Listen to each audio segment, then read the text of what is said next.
Well, good morning and welcome to Matchday Live. Delighted to have your company this morning ahead of what is, let's face it, the biggest game for Lincoln City so far this season. The Imps hosting Peterborough United at the LNER Stadium. First things first, COVID-19. Let's get that out the way and get that out there. If you don't know, the club confirming yesterday that 4 members of the playing staff and members of the squad as well have tested positive for COVID-19. They will now self-isolate for the required period. For privacy reasons, their names have not been disclosed. So that's that news out the way. The good news is that Michael Appleton is back on the touchline. So great to have Michael back, of course, and thankfully his recovery went well. So that's all good. There's other good news as well in the shape of Morgan Rogers. Lincoln City confirming this week the loan signing of Morgan until the end of the season from Manchester City. What a prospect he could be. The third bit of good news for you, I've got plenty for you this morning, is that Gary Hutchinson has fought off illness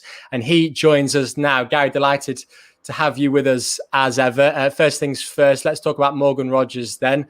A signing that you've known about for longer than most of us. You couldn't wait to tell us all, could you? It took me by surprise, Sam. Slight error on my part, which I've apologised for. Obviously, Morgan Rogers is a huge signing for the football club on paper. It's easy to judge a signing before he's kicked a football, and I think that's that's been evident with some of the loan signings we've had in the past.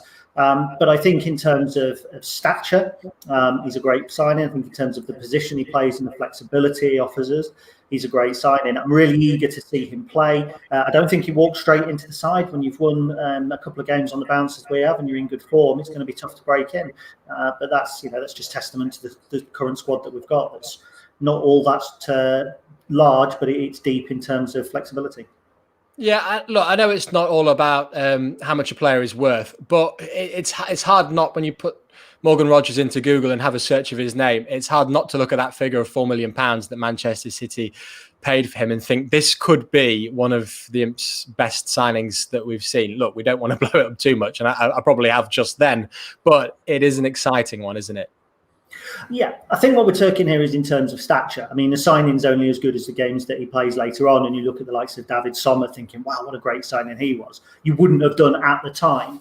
So I think with Morgan Rogers, what we've got here is it's probably the first time Lincoln City have signed a player who's got a £4 million price tag that's current. If a team wanted to come in and buy Morgan Rogers now from Manchester City, let's say a Borussia Dortmund, they would be looking at paying multi-million pounds. So we've now got a player who is worth that money. And in the past, when we've signed players who have had that sort of transfer fee, we're talking Jeff Horsfield, who had it 10 years maybe before. We're talking Ben Hutchinson, who had it in complete error, I think, somehow. But when you look at Morgan Rogers, here's a player who is on the rise. It's very rare for us to pick up a player who is rated that highly at the time we pick him up. Again, we don't want to build anybody up too much. He's one part of an intricate machine. Like I said, I don't think he'll come straight in, but it's a real signal of intent. For a team like Lincoln City to be cherry picking youngsters from the very best clubs in the country. Massive kudos to the recruitment team, Jez George, Michael, and everybody. Yeah, just on COVID-19, Steve O'Dare commenting, saying club statement says playing staff and coaching staff, Sam. Yeah, just to confirm, it's the playing staff and coaching staff. 4 members of those have tested positive for COVID-19 and will be self-isolating for the correct period. Back on Morgan then, Gary. Let's have a quick look at what Morgan had to say, actually, when he was speaking to the club earlier this week. He's pretty delighted to be a part of Michael Appleton's playing staff. Welcome to Club Morgan. How pleased are you to have joined in? I'm very happy to join, and I'm looking forward to the rest of the season and what it holds. So, what attracted you to move to LNER Stadium, and what are you looking forward to?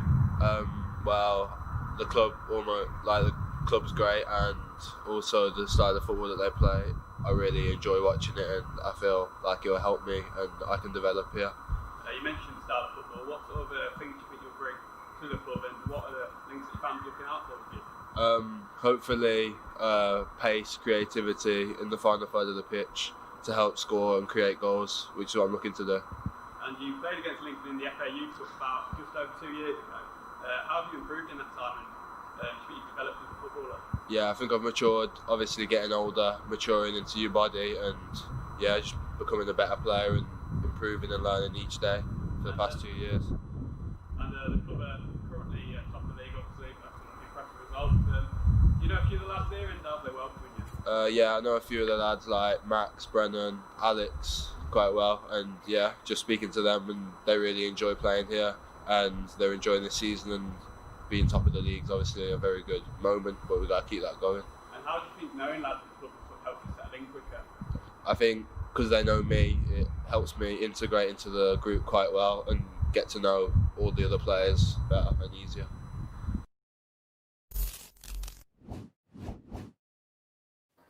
Yeah, Gary, from a playing point of view then, what are you expecting from Morgan? Because we know in Brennan Johnson we've got a young player, a pacey player, a skillful player as well. Will Morgan add that aspect to his game, or will he offer something different? To a degree, I think he's very, very much like Brennan Johnson. And from the clips I've seen and the research I've done, he can play really anywhere across the front three. Some reports had likened him to the next Dele Alli, so that can give you an idea of this sort of taller, rangy player playing from a little bit deeper. So he could probably play 10 as well. My belief would be he's probably been brought into play on the wing to offer the same pace, the same threat, the same direct running that Brennan does, and I think that's a little bit different to the likes of, let's say, Anthony Scully, who's probably a little bit more of a player who likes to cut inside, likes to narrow the play a little bit, and he's very effective, not being critical at all of what we've got. But it's just, I think when we need to kill teams off, how many times have we said, well, I've certainly said, if only we could clone Brennan and we could play him on both wings, we'd be devastating. And I think Michael's essentially gone and found that. I've watched some clips of Morgan playing for England, for West Brom, and for Manchester City, and he certainly looks a prospect. But transferring that to senior football is not easy, so it'll be interesting to see how he does that. David Johnson says kudos not just to the recruitment team but to the coaching staff. They should get the credit as well, being that they are showing the ability to develop players and to be trusted with a highly touted prospect like Morgan and Brennan. Ben Ward says, morning fellas. Morning Ben. From Morgan's comments, it sounds like word of mouth is fantastic in player circles, and Gary, that's a really good point, isn't it? Morgan mentioning there that he knows quite a few of the playing members of the playing staff already. And when you look at that and the chats that they'll have, whether it's on WhatsApp, whether it's on Instagram, Twitter, whatever, and they say, look, what have you made of the way that Michael Appleton coaches his sides and stuff? And you get players like Brennan Johnson saying, yeah, come and join us, help us push for promotion. It bodes well, doesn't it? Yeah, absolutely, it does. And you can throw also probably Jamie Sewell and Callum Morton into that, because Brennan's likely to know them from his time at West Brom. So we've certainly managed to tap into a certain network, probably through Michael, but Jez has opened those doors as well. It is hugely important. Players talk, managers have reputations, and players want to work under certain styles and certain coaches. So I also think the way that we play our football is attracting a certain type of player as well. That's probably why we say, we haven't attracted loan players of this calibre in the past. Well, one, we haven't been this high. Two, we haven't had Michael Appleton. Three, we haven't been playing a style of football that bigger clubs find attractive. So it's kind of a perfect storm almost of circumstance. One of today's pre-match topics for you is superstitions. It's Gary's idea, and kudos to him for it. And Gary, you told us about your pre-match superstition that seems to be going fairly well lately. Share it with the viewers. Well, I'm quite superstitious. So for Christmas, I did get the away shirt from my dad, and I got last year's home socks from my partner. I've worn them both for the 2 matches since, and we've won. Also, you'll notice I've still got tinsel up in the background as well, because we've won every match I've had while the tinsel's up. So I'm not taking it down just in case that causes us to not win today's game. And such is the flexibility of Gary Hutchinson, he managed to show us just before today's show. Do we get that again, Gary, or do we not get to see the sock? I'll give it a go. Just let's see. Now that, ladies and gentlemen, is broadcasting of the highest quality. You don't get that. Fair play to you, Gary. Fair play. Let's move on and look at the Wimbledon game then. Another brilliant result for the Imps. Had to grind it out, didn't they? Yes, they did. I think we always knew it was going to be challenging. I think both of the old boys, the Lincoln old boys, put in really good shows for Wimbledon. They're a decent side. I think their league position is probably a little bit harsh on them at the moment. And they were racked by COVID as well. So this was a game that we had to fight for. Cracking goal from Teo. Absolutely delighted with his performances in recent weeks as well. But it showed our character. It was a big, big win. And it's left us in a good position going into the new year. Yeah, I mean, it is just all about staying calm as well. You know, you look at the start of that game, Imps top of the table. They're going into a match like that. All the chat is about Wimbledon not having a fully fit squad, etc. It would be easy to be nervous, wouldn't it? As we see Ollie Palmer remind his old employers of what he's capable of. But it would have been easy to get nervous. And it never, ever looked like that with this side, that they are going to buckle through nerves. No, it doesn't. You're right. I think the only times we've looked really susceptible to that is when we've played the clubs like Sunderland and Portsmouth and had some real quality. Not saying Wimbledon didn't have the quality, but they don't have the kind of the top 5 or 6 quality. We do. So we know that if we stick to our game plan, do what we're good at, then results will come. Look, you can lose games. A ball can go 1 inch either side of the post, and that can make a big difference. But I think there's a real belief in the side that we're doing the right things. And I know the definition of madness, I think Einstein said, was doing the same things and expecting a different outcome. But if you do the same things and expect the same outcome, obviously that's the definition of success. That's what we're doing. Football's an unpredictable game, but we've hit the right method at the moment. And I think that's showing 90% of the time. Yeah, absolutely. Let's now bring in Alan Long, who is at the media lounge for us. Obviously, as you've probably gathered, myself and Gary Hutchinson not at the LNER Stadium today, but Alan is. Alan, great to see you. First of all, give us an idea of what the mood is like at the LNER Stadium, because of course it's again broadcast on national TV today. Is Hi guys, I'm talking away to you, but I can't hear anything you're saying. There you go. He can't hear us at the moment. Talk away, Alan. If I've got a technical whiz kid coming. He's pressing a button. And there you are. Well, like you see, I didn't want to touch it, Sam, because if I'd have touched it, it would have all gone pear-shaped, because I'm an old person and me and technology don't go together. Anyway, boys, how are you? Very well, Al. Let me ask you about the mood at the LNER Stadium then. Of course, myself and Gary Hutchinson not there. Very envious of you being there today. It's a game that's being broadcast on national television. Yeah, it's a bit eerie because, as always, there's not too many. There's very few staff here. We're obviously down to bare minimums for obvious reasons. But of course, what there is here is Sky and all their paraphernalia. I think there's something like 45 backroom staff. And so when I got here this morning, there's TV towers up everywhere in all different places. There's people filming. There's people testing. There's people plugging things in. There's people plugging things out. So it's a hive of activity. Albeit just the Sky people. So and it's a crisp, sunny day out there. It's the pitch is looking good, and we're all set for a good game, hopefully. Well, yeah, I mean, you say all set for a good game. We say that every week, don't we? But in this case, I guess it probably is really all set for a good game. 2 attacking sides, decent bit of history behind the 2 clubs as well, and a bit of a rivalry there. Oh, definitely. Peterborough it would be considered to be a local-ish derby, but certainly a big rivalry derby. It's all we would have expected it to have been a sellout today, and when we go down there, it's the same way. There's some recent history as well, isn't there? And of course, on top of all that, they haven't played since I think it's the 15th of December. So it'll be interesting to see how they react to. I watched Accrington last night, who hadn't played for 3 weeks, and they were excellent. So it'll be interesting to see how that goes. But I'm expecting a fairly open game today. I suspect that both teams will probably go for it, and dare I say it, there'll be a lot of goals, which means it'll be 0-0. Yeah, and with regards to COVID-19 then, Al, we know that 4 members of both the coaching staff and the playing staff are self-isolating at the moment. It's just the way things are going at the moment, isn't it? Yeah, of course. Look, I mean, we know that we're now testing twice a week, and by definition, if you test more people more often, you're going to get more positive tests. So I guess it's the way it's going to be now, with lots of clubs up and down the country are going to have the same issues. We're no different. Of course, backroom staff as well. They're all those guys. I think it's 5 who are not here today, self-isolating, and we've just got to get on with it, haven't we? I'm sure that's the attitude that Michael and the team are taking, and we as staff, the bare minimum staff that are here, the media boys and everybody else, we're just getting on with it and putting on the show that hopefully 250,000 odd people will see in about just over an hour's time. When you say numbers like that, Al, I mean, Gary, I'll bring you back into the fold there. 250,000 potentially watching the Imps today.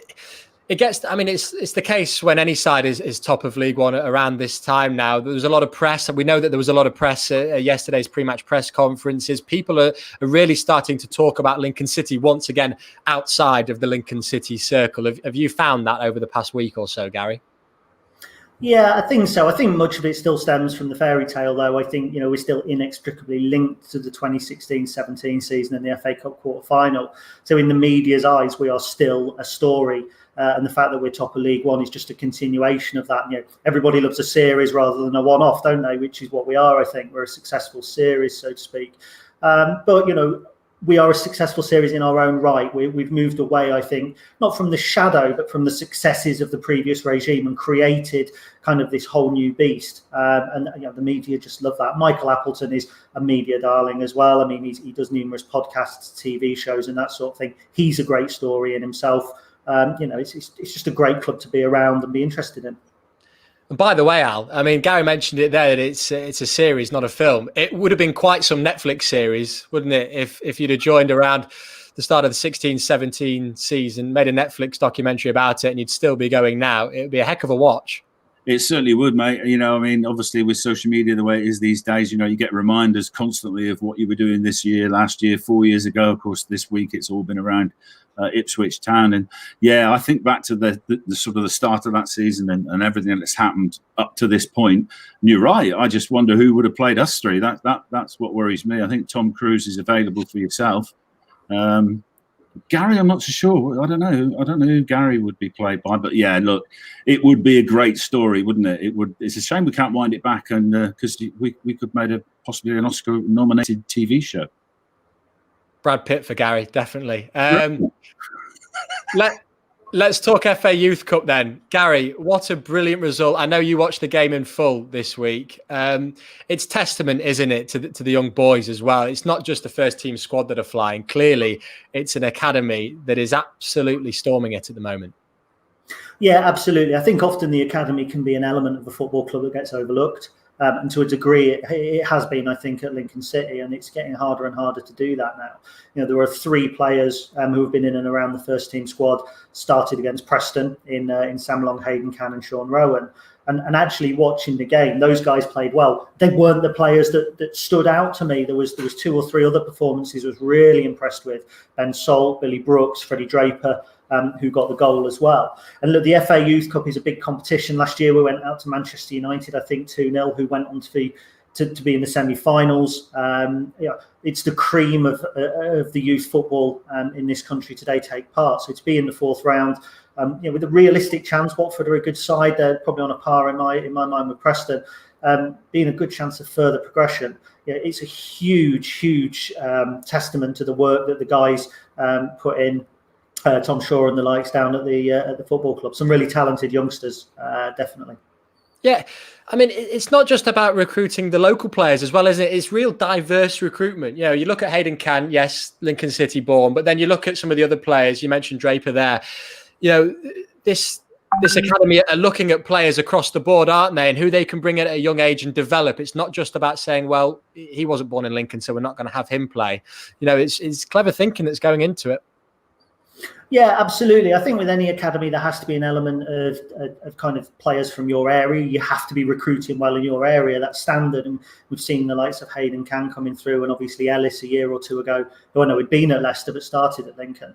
But then you look at Freddie Draper, who I think has been at Coventry and Derby before he got to Lincoln. I think Sam Long is from the London area as well. So excellent recruitment. I think probably that's the standard now as well, because I think Premier League clubs gobble up so many young players at such a young age and then start spitting them out very young as well.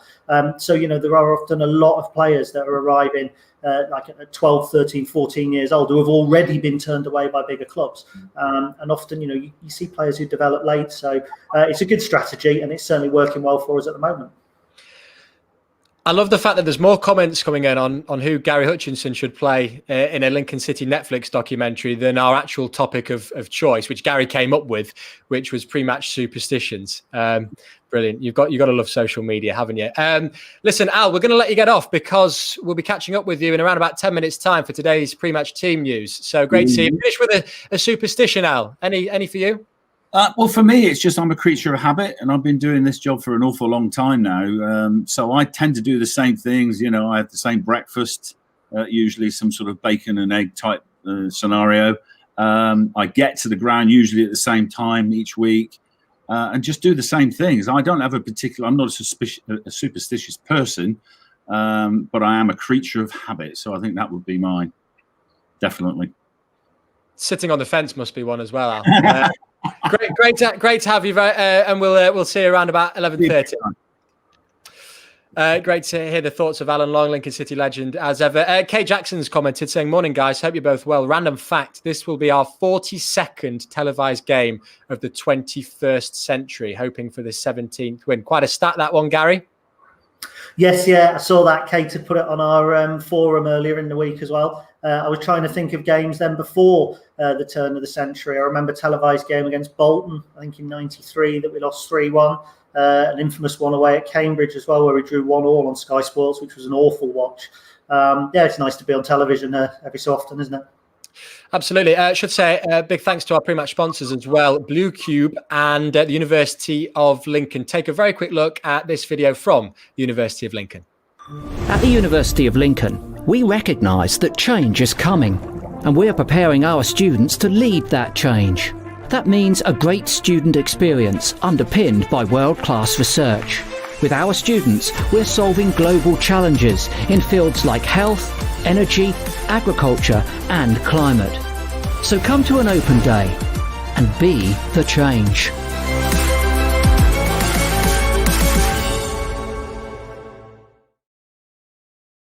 Yeah, be the change indeed. Stirring stuff from the University of Lincoln. Right, let's hear from Remy Howarth then. These were his pre-match thoughts, speaking in yesterday's pre-match press conference. Yeah, of course. Like, the main thing is to feel safe first and foremost, isn't it? So, and the new protocols have allowed us to do that as well. So now we can just crack on and focus again. So it's really good. It's a great game this weekend, isn't it? And the fact it's going to be on television as well, so your friends and family will hopefully see you in action if you're starting. It must be one of those games as a footballer you're really looking forward to. Definitely. Like, it makes it even better being on telly, doesn't it? But like every game in this league, like we always say, you probably hear it a lot, every game in this league is a big game, which is amazing as well. So yeah, looking forward to it, and all the lads are as well. It's an early kickoff, though. Do you usually have a routine for a 3 o'clock home game that you're going to have to adjust quite a lot for Saturday? I've got a routine. I'm not really superstitious. I don't need to do this and this at certain times, so I'm quite flexible. So it's not a worry, to be honest with you. What is your usual pre-match routine? What do you usually do on a match day morning when you're waiting for the game to start? Wake up, have breakfast. I'll watch some football clips, and then I'll stretch, foam roll. Just try and chill out, maybe go for a little walk as well in the morning, and then head off to the game. Does it feel like when for 3 o'clock on a Saturday afternoon, we're all used to it, but does it feel when you're a footballer like it is a really long morning in the wait for a game on a Saturday afternoon? Not necessarily, because usually you wake up a lot later as well than you would be training. The longest one is obviously a Tuesday night, because you're waiting around. That's a lot longer than the 3 p.m. kickoff. Yeah, I know I've said it before, Guy, but Remy speaks so well. You know, you could listen to him talk for hours, couldn't you? Because he just has that real sort of pre-match excitement. It comes off, doesn't it? It's great to hear. Yeah, the words that came to my mind now watching him speak was infectious enthusiasm. I just think, you know, he looks like he loves life, doesn't he? He reminds me of that old Fast Show character in Milk. Brilliant. You know, just like everything's brilliant for Remy Howarth. He's a fantastic character. But not only that, you know, he's shown, hasn't he, in the last few weeks, that he's capable of some really good performances as well. And he just offers something a little bit different. Yeah, he does. I think he's taken his chance really well. He was somebody that we spoke about potentially being on the fringes, and he's now on the fringes of the starting 11, not the squad. So he's certainly progressed through the season. I think you get that kind of good, honest football from him as well. You know, he's a hard worker, and he's always putting 100% in. I know that goes across the whole squad. I'm not saying anybody shirks it, but from Remy, I always feel like he's playing with a smile on his face. You know, I think good footballers love the game as well, and I think that's really important. You know, he's been given a chance, he's grasped that chance, and I think that's the sort of perfect attitude to have from a player in the squad. Yeah, absolutely. Superstition comments coming thick and fast. Scott Tyso says, pretty much superstition always used to be getting the same meal from the chippy on the corner near the Stacey West. Started in 2002-03, so it worked okay for a few years. Stuart Wells, hi Stu, says, my superstition on a match day is to buy a programme off the same seller every home game and to go through the same turnstile. Love that one. It's a good one, isn't it, Gary? It is, yeah. I just do that by habit, actually. I think up until this season. So It's odd. We are all creatures of habit and creatures of superstition. They tied in quite nicely with Remy going through his pre-match routine as well, didn't it? I hadn't seen that interview, so. I want to ask you about Peterborough then. We'll be speaking to a Peterborough United fan shortly, Gary. But from your perspective, they've not played for 25 days and counting now. Does that benefit a squad, or is it a bit much, really? You look at this busy type of year, you'd think probably, I don't want to jinx it, but a week, 10 days is probably a nice little rest. 25 is quite a hefty chunk away from the pitch. Yeah, it's interesting. The emphasis is on their coaching staff to have kept them sharp. I think having that amount of time to prepare for a game and knowing which game you're preparing for probably gives them an advantage. Michael's had 1 day on the training pitch to prepare for Peterborough. They've had near on 4 weeks to prepare for us. So I think there is an advantage there. I think probably 2 weeks is the ideal break mid-season. Then you may begin to get a little rusty. The real benefit for their rivals will be when matches start to pile up at the end of the season. I think at this stage of the season, usually we're 23, 24 games in, and we've played more than everybody else on 20. So it'll be interesting to see how these teams that have had the break at Christmas cope once games potentially start coming to a week in March, April, May, when those players have already had a full season in their legs. We've not mentioned testing, Gary. How important is it that news came out this week from the EFL that there will be testing clubs twice weekly now? Yeah, it's massive. For me, it probably should have been mandatory from the beginning of the season. But then the situation is fluid, isn't it? And I think we all thought we were moving away from COVID when the sun was in the sky, and now it's winter again, and we're not. It's important, I think, from player safety as well. We've got players in the squad who have got young children, young families. Michael spoke about having a 3.5-month-old in the house as well. And footballers are people like you and I. And you and I are sat at home at the moment. We're safe. We're isolated. We know we're not going to get it. Statistically, if we do get it, we would recover. But that's not the point. So I think it does offer a certain degree of comfort and safety for the players. And positive tests, unfortunately, are a byproduct of our society today, and you have to roll with the punches. Yeah, you do, and we'd absolutely love to be there. Not just myself and Gary Hutchinson, but everyone watching at home, no doubt, as well. Gary, I want to have a word about Sam Habigham. Great news for him. I think it's fair to say, judging by social media, that every single Lincoln City fan is delighted for Sam, confirming this week that he's joined Grimsby Town after a successful trial game earlier this week. Brilliant news.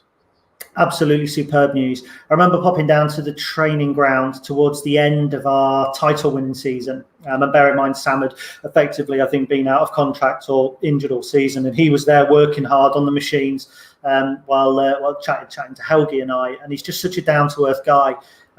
Really, really lovely chap.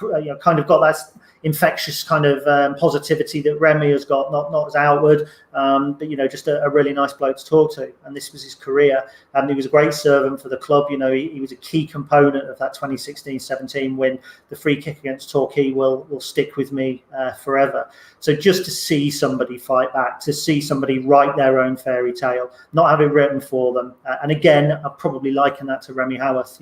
Sam's done this off his own back. He's had a lot of support. Fantastic to see him back in the Football League, even if it is with them.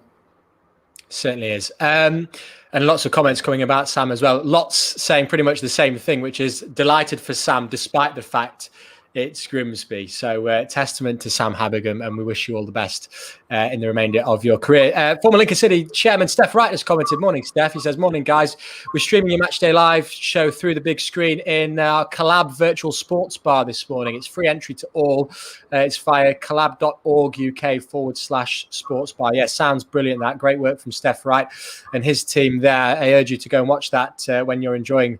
Well, I think you can do so now, but you can certainly do it when the game kicks off in around about an hour's time. It is now 11:30. We're an hour before today's big game, which means we can get the pre-match team news with Alan Long. Yeah, thanks, Sam, and welcome to a chilly, frosty LNER Stadium. And I have the teams here in front of me, and as we know, there are a few enforced changes. So Lincoln's lineup is as follows. In goal is number 1, Alex Palmer. At 4, Lewis Monsper. At 5 is Adam Jackson. Theo Eden is at 7, 8 James Jones, George Grant is at 10, number 11 is Anthony Scully, 17 Remy Howarth, 20 is Brennan Johnson, TJ Ioma is at 22, and number 23 is Liam Bridcut. On the bench for the Imps today, we've got number 31, Sam Long, number 3, Max Melbourne, number 24, Robbie Gotts, at 25 is Zach Elbazedi, at 27 and making his debut, of course, is Morgan Rogers, and at 30 is Sean Rowan. So I'll quickly run through that starting lineup again. We've got Alex Palmer, Lewis Monsmer, Adam Jackson, Teo Eden, James Jones, George Grant, Anthony Scully, Remy Howarth, Brennan Johnson, TJ Omer and Liam Bridcutt. Okay, from a chilly LNER pitch side, back to you in a nice warm studio. Yeah, I was going to say, it certainly does look chilly there, pitch side at the LNER Stadium. Thanks very much, Tyler Long, for his pre-match team news. If we get the starting 11 graphic up for you again, I'll just run you through it. Palmer, Ioma, Monsmer, Jackson, Eden, Bridcutt's the captain, Grant, Jones, Howarth, Scully and Johnson. And Gary, looking at that then, I guess the top line would probably be Adam Jackson is in, no Joe Walsh. Yes, and with the greatest respect, Joe Walsh, fantastic player, almost like for like. Adam Jackson, vastly experienced footballer, only 26 years old. Hasn't really put a foot wrong, apart from he got the red card, I think, in one game. But he's a more than able replacement for Joe Walsh. So I think we can roll with that one. Yeah, I mean, he's a player, obviously, you've interviewed this week as well. What did you make from having a chat? I think it was your first chat, wasn't it, with Adam Jackson? He sounds like another great character. Yeah, absolutely. I mean, we haven't heard an awful lot from Adam Jackson in terms of interviews. He is a very grounded individual. Gone through a lot of personal changes, bought a house up here, been married and had a child in the past sort of 6-8 weeks or so. So lots of lifestyle changes for him. He sounds very settled here now. Bear in mind, this is a player that came through Middlesbrough with the likes of Dale Fry and Ben Gibson. So he came through a really challenging year group. He played in the Scottish Premier League. He's played for England right the way up to under 19 level. So, he's a footballer who has kind of slid under the radar, I think, a little in recent weeks. Joe Walsh came back from injury with a bang and did really well. Adam Jackson just kind of has had to spend some time on the bench. He was very candid about that and said, in a winning team, when you're on the bench, you're delighted because the team's winning. He's got his chance today, and I think he'll have a good game. Yeah, I did a bit of research on him when the Imps announced that they signed him. And the very first thing I did was go on Twitter and see Hibernian's statement that said, look, we're letting Adam go and he's going to the Imps. And Hibs fans were absolutely gutted. And it always gives a pretty good sign, doesn't it, for the side that have bought him when the opposition fans are devastated that their player has left. Yeah, absolutely. I think he wanted to move back from Scotland to England. I think he spoke to us in the January, or there was talk of a transfer in the January anyway. And the Hibs are not a small side. People talk about Celtic and Rangers, but Hibs and Hearts is a big derby up there. They're probably the next two clubs in terms of size. And so, it is a testament. Sometimes players come down from Scotland from the likes of Motherwell, or the boy that's just gone to Boreham Wood from St Mirren, and you question the level at times. But I think with those bigger clubs, there's some great players been come out of Hibs. The likes of John McGinn obviously came down, Dylan McGeoch, who was at Sunderland as well. So to know that they wanted to keep him there is huge for Adam. I think he's a championship quality player. He's certainly a ball-playing centre-half, played under Daniel Stendhal at Barnsley, who was a manager who liked a really high press, liked to play really fast-passing football. So he's perfectly suited to slot into our tactics. If we just bring the match graphic back up there, the starting 11, because I want to ask you about Remy Howarth, Gary, because, looking at that, it would suggest, and this is solely going off the graphic, that Howarth is part of a front three. But then you see George Grant there, of course, number 10, in alongside Liam Bridcutt and James Jones. How do you expect the attacking aspect of the Imps to line up this afternoon? Because we know that the graphic doesn't exactly tell the full story, and rightly so. Yeah, we've got 5 players on the bottom line there, and there's only one that you can say will definitely play in a certain position, and that's James Jones in the centre of midfield. My gut feeling would be he will probably play with Remy Howarth in the centre of midfield, and we'll see George Grant then on the left. There's an opportunity for Anthony Scully potentially to play out wide, but I imagine that he will play through the centre with Brennan Johnson on the other flank. But again, it's interchangeable. You could arguably have Remy out wide. I did see him out wide, I think, early in the season he came on, and I prefer him coming from deep. So I would imagine that. But there's certainly only James Jones that you know for certain where he's going to start in that front five. And when you consider the number of players that we've got out, again, it points to that kind of versatility and flexibility within the matchday squad. No Tom Hopper then, a man that played really well against Wimbledon, of course, got one of the key goals as well. His presence will no doubt be missed this afternoon because he just offers something different, doesn't he? You know, you get that high pressing from him. We know that we get a solid 7 or 8 or 10 out of 8 out of 10 performance from him most weeks. You know, effort is never a thing with Tom Hopper, is it? So he'll be missed this afternoon. Yeah, he will be. It'll be a different attacking dynamic. I mean, Tom works really hard in and out of the box. I know some people think for a centre forward he's often out of the box too much, but that's part of the way we play, not a reflection on the player, I don't think. He will certainly be missed. I think he was very, very strong through December. The readers of our website, on my website, voted him Player of the Month. You know, he can pop up with the odd goal as well. I think he'd scored probably, is it 3 in December or maybe 1 at the end of November as well. So, yeah, he's always a threat. But again, Anthony Scully has proven himself over the last month or two to be more than capable of dropping into the first team. He's flexible. He can play through the centre. I get the impression he prefers himself as a 9 or 10. So we might get a little bit more presence in the box. You would hope that crosses coming in were not too high. That's not meant to be a joke. But in terms of aerial ability, I think probably he'll be dominated by centre halves. But then a lot of our balls in are along the ground. We're zipping across the front of the 6-yard box. And Anthony Scully is the sort of person that, given the free licence, should be able to get on the end of those sorts of crosses. Yeah, absolutely, Gary. Great stuff. Okay, so as we well know, and I don't need myself to tell you that 2020 wasn't exactly a year of highlights, was it? But if you ask most Lincoln City fans, they would certainly say the highlight was back in January when the Imps played Peterborough at the LNER Stadium. Here's a reminder of how the action unfolded.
Oh, what a moment that was, Gary. And we get to relive it every single week because it's part of the pre-match Matchday live show titles as well. Some goal, what an atmosphere.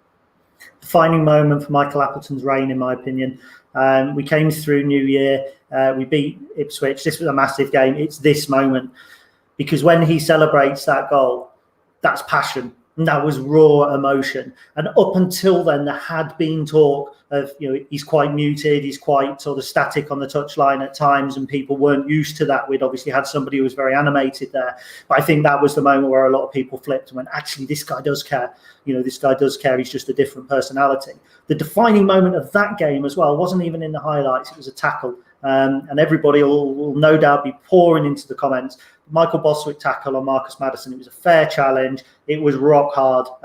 It was a solid challenge, and it just lifted everybody in the ground. And from the moment that tackle went in onwards, we dominated the game. Up until then, their quality had shown through. Today, they haven't got Ivan Toney, who I thought was absolutely phenomenal for them last season. But if we got a result similar to that, it'd be wonderland today. It certainly would indeed. Right, let's get a view from the opposition then. Delighted to say that Posh fan Caden Peacher joins us now, part of Cape United podcast. Caden, first things first, sorry to make you relive those highlights there, but we had to chuck it in. Yeah, fair enough. The game I didn't end up going to last season. It was in January, I think. It was a very good game. From your point of view, we scored, I think in the first half. You got 2 goals in the second half, 2, I think, late goals, and Dembele got sent off. It was a very frustrating day for Posh fans that day. But yeah, it was an all right game, and hopefully we'll have a better chance at doing a little bit better today. Your side haven't played for 25 days now, Caden. Is the talk that that's something that will benefit Darren Ferguson's side, or actually is it perhaps a week too long? I mean, potentially, but I don't know, because our side today that we've got a few youngsters in the side, because we've got a few players out. I think they're 100% fit. They haven't been training recently, but we've not long got back to training. So it could benefit us or it could not benefit us. So I'm not sure. Yeah, I'll just take you through that Peterborough starting 11. I'll get your reaction to it as well, Caden. Christy Pym in goal. It is then Nathan Thompson, Mark Beavers, Frankie Kent, Jack Taylor, Johnson Clark-Harris, Siriki Dembele, Reece Brown, Sammy Smodics, Harrison Burrows and Idris Kanu as well. Look, you know more about Peterborough than I do. That seems like a pretty strong lineup to me. What are your thoughts? Yeah, so it's a decent lineup. We've got Idris Kanu and Harrison Burrows, the 2 youngsters in the side. They're both wing backs, I'm pretty sure. They're both all right players. I don't think they've played that much football for Posh, but I think it's because Joe Ward's out. He's not 100% fit. And we've also got Dan Butler, who's on the bench, which was a bit of a surprise. But I can sort of see why, because Harrison Burrows has been very good for Posh recently. And yeah, we've got a decent starting 11. We've got Siriki Dembele and Johnson Clark-Harris up top. And Siriki Dembele last week, he put in a transfer request to leave the club. No clubs have came in for a deal yet, I don't think. But we'll be wanting a lot of money for Siriki Dembele. But time will tell, really. And if he does go, then fair enough. But I'm not sure why Fergie's decided to put him into the side today. But we'll have to see if he does do anything today. And if not, in my opinion, if he doesn't do anything today, then it's obviously because of the pressure. Yeah, I know Gary Hutchinson was going to ask you about Dembele, but you seem to have covered it there. So I will just ask you about Joe Ward. Not obviously in the side today, a player that had, I'm sure you'll be aware, a loan spell at the Imps. Looked good in spells, but it never quite came off him. But at Peterborough, he seems to be doing really well. Yeah, he's done very well so far. I think we signed him from, I'm not 100% who we signed. I'm not 100% who we signed him from. I know it was a non-league side. He's done very well for us so far. He's definitely improved over the last couple of years. Since lockdown, he's been amazing for Posh. He's been one of our best players in the side. He's been on another level, and he's been one of our best players so far this season.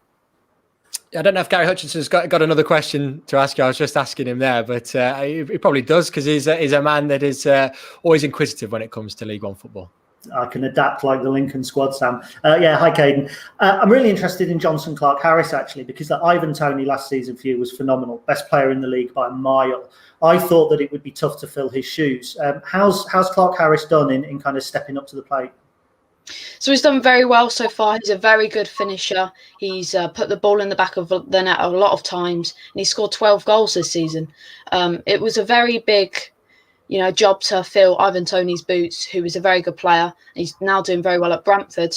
But I'd say he's fulfilled his potential and he's done very well so far. But other than the fact of he's scored goals, I suppose he's not done great, but I think he's definitely got a little bit to improve on. But by the end of the season, hopefully he can be League One top. Hopefully by the end of the season, he can be League One's top goal scorer, and you never know, he could be the best player in our squad. Caden, really appreciate your time this afternoon. We'll let you get off and go and get settled before enjoying today's game. Lastly, where can Lincoln City fans find you in terms of on Twitter? So my Twitter is @United_Cape, and I also have a YouTube channel, Cape United, where I'll be doing a match review after the game with a Lincoln City fan, I'd say. And yeah, I'm really looking forward to posting that. Hopefully, fingers crossed, we can at least pick up a point today. It's going to be a very tough game. But yeah, thank you for having me on today.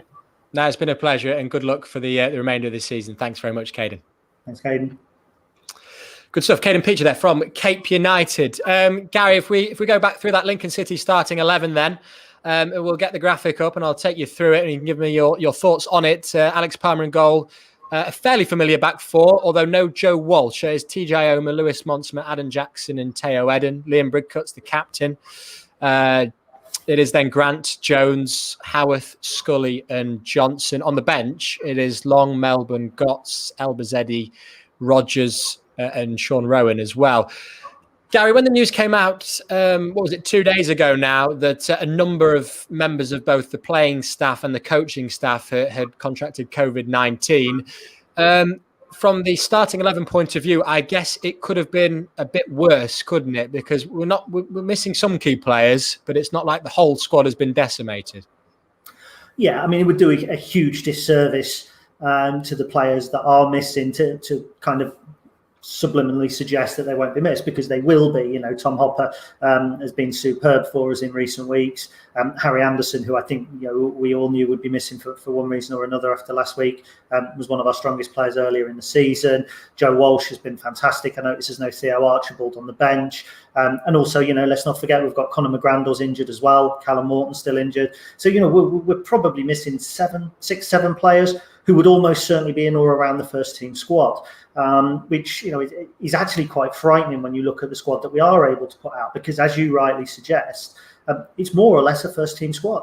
And if you looked at the results from the last couple of weeks and the performances from the last couple of weeks, take into account, Adam Jackson's pedigree, you wouldn't argue that it was a weakened squad. And it was interesting listening to Caden there saying that they hadn't seen much of Idris Kanu and another youngster. He hadn't really been around the team very much. We don't have anybody like that. So when somebody is injured, when somebody's out, when our team is weakened in some way, we actually have players coming in who have been around the first team, who have got senior football under the belt, who you can trust to put in a shift in League One. And I think that points actually to clever squad management earlier in the season as well. Whether it's by design or accident, I don't know. But it's still an experienced team going out today. All right, let's talk League One then, and then we'll go back and have a chat about the rest of the Lincoln City lineup before the end of the show. Charlton versus Accrington last night. Now, you've predicted Accrington to be dark horses throughout the season. Brilliant result for them. Charlton on a little bit of a dip at the moment. I don't expect that you watched the whole game, but what did you make of Accrington overall? What's the chat in terms of League One on that? Thought Accrington, great result for them. They remind me very much of Keith Alexander's Lincoln, not in their style of play, but the end result is far greater than the sum of the parts. You'd still be hard pushed. If I asked people to name 3 Accrington players off the top of their head right now, people would be hard pushed to do so.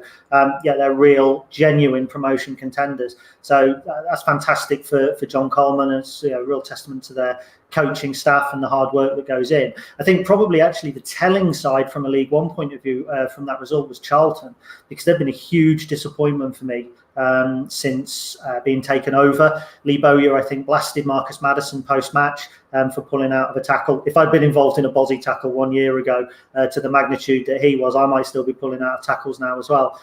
I don't think all is well at Charlton. The takeover has certainly left them in a better position than they may have been. But I do just wonder whether Lee Bowyer might be going the same way as Joey Barton, in that perhaps the abrasive character that was hidden in the early part of his coaching career is just beginning to come to the front now. So big couple of weeks, I think, for Charlton Athletic, but hats off to Accrington. Yeah, other fixtures this afternoon. Gillingham Burton is a 2:00 kickoff. Rochdale Crewe a 3:00 kickoff. Big game for Ipswich. Ipswich versus Swindon. That's a 5:30 kickoff.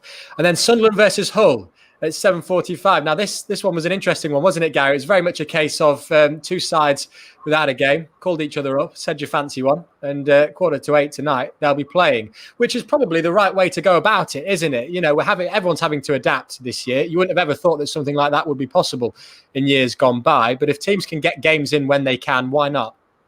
Yeah, 100%. You've got to be, we keep saying the word flexible on this show, but I think in the current climate, everybody has to be flexible. That includes football clubs. Look, Hull City will want to start getting points on the board. I said last week, games in hand are all well and good, but they're basically an IOU. You've still got to get the money. You've still got to get the points. Whereas when you're in our position, okay, played 20, but 4 points ahead, you're 4 points ahead. Everyone else has got to come and get you. Hull want to get points on the board. Sunderland want to get points on the board. They're in a position where they were on a good run under Lee Johnson until they went to Wimbledon with half a fit squad and then missed a lot of the season as well. So that's a big game from our point of view. It's win-win. Doesn't matter who wins the game. In an ideal world, it's a draw. But somebody who's below us will be losing points. I think the big one for me, and they're not on the graphic there today, is Crewe Alexandra. I've been really impressed with the way that Crewe have settled in this division under David Artell. And I did say 3 years ago, I saw us play Crewe. They came to our place and we won 1-0. Might have been 2-3 years ago now. And I really liked what David Artell was doing there. He'd got good football inside. They were very hard to break down. He started at the back and worked his way forward, so he made them hard to beat, and then he made them a strong side up front. They've got great youth policy. They bring good players through, like James Jones.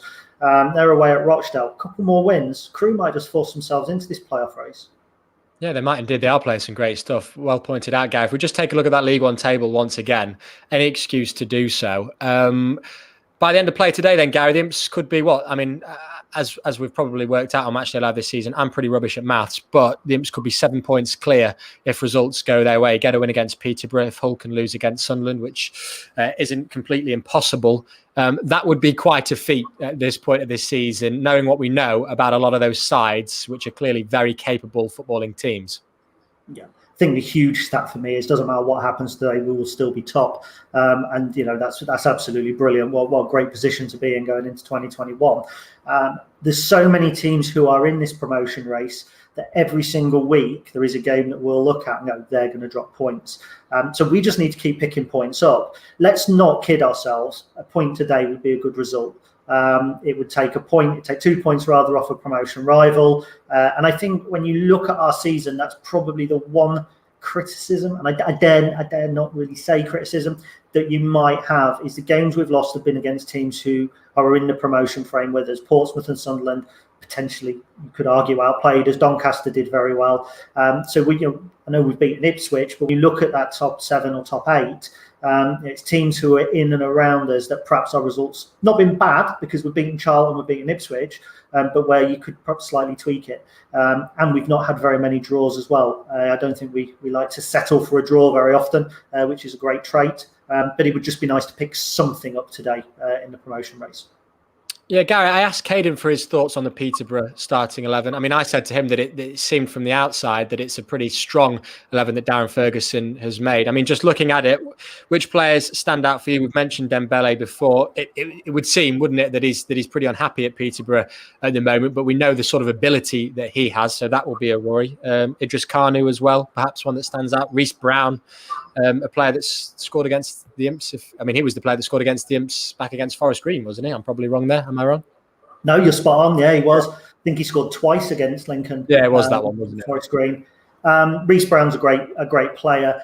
He was one, I think, at Forest Green that you could question his attitude potentially from an outside. You don't know what they're like on the training ground, but he was one that maybe came across as a little petulant. I think as Siriki Dembele obviously did at our place last season, and that may be fan perception. That's not me casting aspersions on their personality.